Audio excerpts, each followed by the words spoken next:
بس لا تضحكني، خلي احكي لان انا من اشوفك شويه.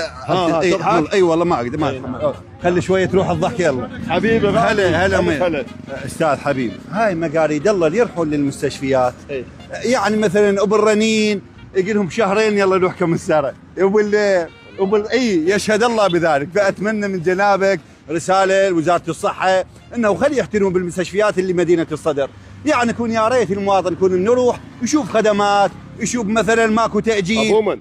ابو عباس المحترم حبيبي الغالي. يعني هو ابو عباس المحترم يسال وزير الصحه اذا مريض الدكتور يدي يشيك حالته خلال اسبوع 10 ايام المفروض يوقف على حالته لين راح يموت. شلون ابو الرنين يقول له تعال بعد شهرين؟ يعني غير تفهمنا ياخذ رنين بالفتحه الخامسه؟ لا.